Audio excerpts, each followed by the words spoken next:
شروع اللہ کا نام لے کر جو بڑا مہربان نہایت رحم والا ہے۔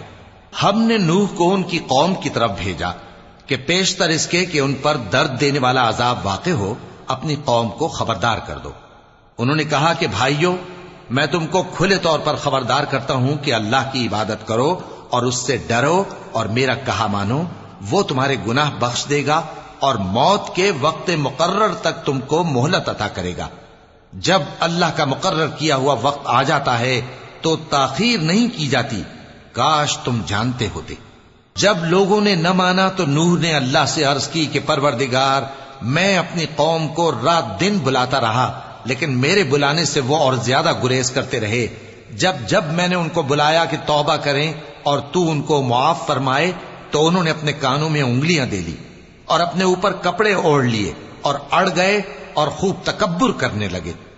پھر میں ان کو بلند آواز سے بھی بلاتا رہا، پھر علانیہ بھی اور رازداری سے بھی سمجھاتا رہا۔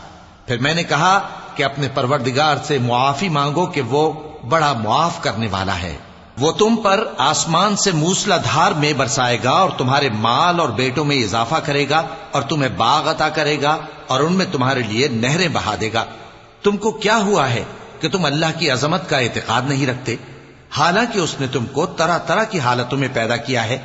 کیا تم نے نہیں دیکھا کہ اللہ نے 7 آسمان کیسے اوپر تلے بنائے ہیں اور چاند کو ان میں روشن بنایا ہے اور سورج کو چراغ بنا دیا ہے؟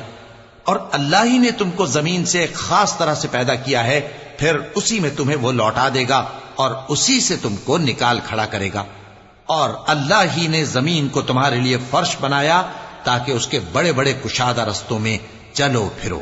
آخر میں نوح نے عرض کی کہ میرے پروردگار، یہ لوگ میرے کہنے پر نہیں چلے اور ایسوں کے تابع ہوئے ہیں جن کو ان کے مال اور اولاد نے نقصان کے سوا کچھ فائدہ نہ دیا، اور وہ بڑی بڑی چالیں چلے اور کہنے لگے کہ اپنے معبودوں کو ہرگز نہ چھوڑنا، اور ود اور سوا اور یغوث اور یعوق اور نصر کو کبھی نہ چھوڑنا۔